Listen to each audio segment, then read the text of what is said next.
మహారాష్ట్ర ప్రభుత్వం కీలక నిర్ణయం తీసుకుంది. విద్యా ఉద్యోగాల్లో ముస్లింలకు 5% రిజర్వేషన్లను మహారాష్ట్ర ప్రభుత్వం అధికారికంగా రద్దు చేసింది.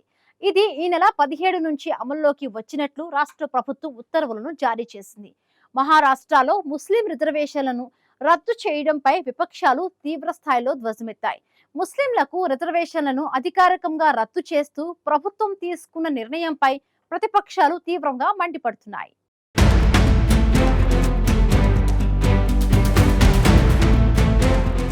మహారాష్ట్ర ప్రభుత్వం కీలక నిర్ణయం తీసుకుంది. విద్యా ఉద్యోగాల్లో ముస్లింలకు 5% రిజర్వేషన్లు మహారాష్ట్ర ప్రభుత్వం రద్దు చేసింది. ముస్లిం రిజర్వేషన్లకు సంబంధించి 2014లో జారీ చేసిన ఆర్డినెన్స్ ను మహారాష్ట్ర ప్రభుత్వం అధికారికంగా రద్దు చేసింది. ప్రభుత్వ నిర్ణయం ఈ నెల 17 నుంచి అమల్లోకి వచ్చినట్లు ఉత్తర్వులు జారీ చేసింది. 2014 జూలైలో అప్పటి ప్రభుత్వం ముస్లింలకు 5% రిజర్వేషన్లు కల్పిస్తూ ఆర్డినెన్స్ జారీ చేసింది. దీని ద్వారా ముస్లింలను ప్రత్యేక వెనుకబడిన వర్గం కింద చేర్చారు. దీని ప్రకారం ప్రభుత్వ ఉద్యోగాలు, విద్యా సంస్థల ప్రవేశాల్లో ముస్లింలకు 5% రిజర్వేషన్ అమలు చేయాలని నిర్ణయించారు. ఈ ఆర్డినెన్స్ పై బాంబే హైకోర్టులో సవాల్ చేయగా 2014 నవంబర్ 14న స్టే విధించింది. 2014 డిసెంబర్ 23 గడువు అసెంబ్లీలో ఈ ఆర్డినెన్స్ ఆమోదం పొందకపోవడంతో రద్దయింది.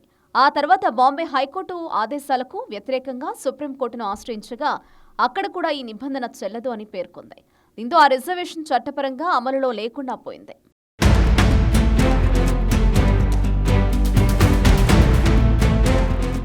అయితే ముస్లిం రిజర్వేషన్లకు సంబంధించి 2014లో జారీ చేసిన ఆర్డినెన్స్ ను మహారాష్ట్ర ప్రభుత్వం ఇప్పటి వరకు అధికారికంగా రద్దు చేయలేదు. దాదాపు 10 ఏళ్ల తర్వాత ఇప్పుడు రాష్ట్ర ప్రభుత్వం కొత్త ఉత్తర్వుతో ఆర్డినెన్స్ ను రద్దు చేసింది. దీని ప్రకారం 5% ముస్లిం రిజర్వేషన్ కింద ఇకపై ఎలాంటి అడ్మిషన్లు ఉండవు. ఆ కేటగిరీలో కొత్త కుల లేదా చెల్లుబాటు అయ్యే సర్టిఫికెట్లు జారీ చేయరు. ముస్లింలకు విద్యా ఉద్యోగాల్లో 5% రిజర్వేషన్లను రద్దు చేయడంతో మహారాష్ట్రలో రాజకీయ దుమారం రేగింది. సామాజిక విద్యా పరంగా వెనుకబడిన ముస్లిం వర్గాలకిచ్చిన రిజర్వేషన్ను రద్దు చేయడం తీవ్ర అన్యాయమని కాంగ్రెస్ మాజీ వర్కింగ్ కమిటీ సభ్యుడు నసీం ఖాన్ ఆగ్రహం వ్యక్తం చేశారు.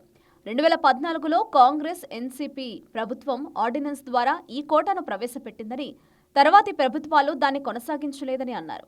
బాంబే హైకోర్టు తాత్కాలిక అనుమతి ఇచ్చినా 5% విద్యా రిజర్వేషన్ అమలు సరిగ్గా జరగలేదని పేర్కొన్నారు.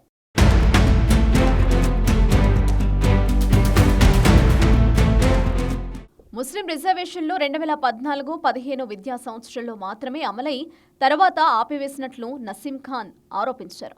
అలాగే గత కాంగ్రెస్ ప్రభుత్వ హయాంలో ప్రారంభించిన పలు మైనారిటీ సంక్షేమ పథకాలను నిలిపేశారని, విద్యార్థులకు ఇచ్చే స్కాలర్షిప్ నిధులు తగ్గించారని నసీం ఖాన్ ఆరోపించారు.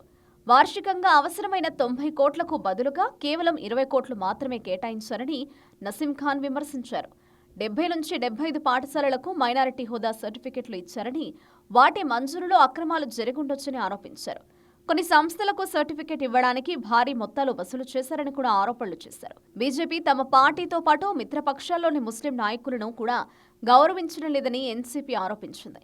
ముస్లింల రిజర్వేషన్ల రద్దు నిర్ణయం రాజకీయ ప్రేరేపితమని ఎన్సీపీ విమర్శించింది.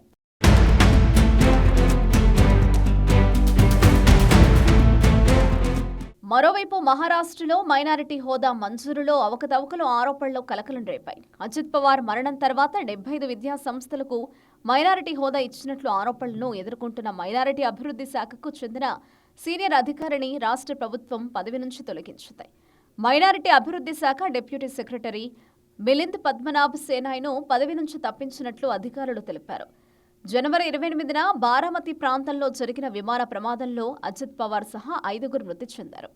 అదే రోజు మధ్యాహ్నం 3 గంటల 9 నిమిషాలకు మొదటి మైనారిటీ సర్టిఫికెట్ జారీ అయింది. అదే రోజున 7 సంస్థలకు అనుమతి ఇచ్చారు. 3 రోజుల్లో మొత్తం సంఖ్య 75కు పెరిగింది. ఇంత వేగంగా విద్యా సంస్థలకు మైనారిటీ హోదాకు ఆమోదాలు రావడంపై అనుమానాలు వ్యక్తమయ్యాయి. దీంతో రాష్ట్ర ప్రభుత్వం ఉన్నత స్థాయి విచారణకు ఆదేశించింది.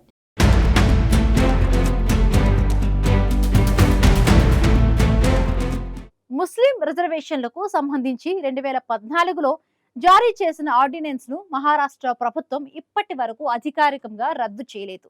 దాదాపు 10 ఏళ్ల తరువాత ఇప్పుడు రాష్ట్ర ప్రభుత్వం కొత్త ఉత్తర్వుతో ఆర్డినెన్స్ ను రద్దు చేసింది. మరొకవైపు మహారాష్ట్రలో మైనారిటీ హోదా మంజూరులో అవకతవకల ఆరోపణలు కలకలం రేపాయి.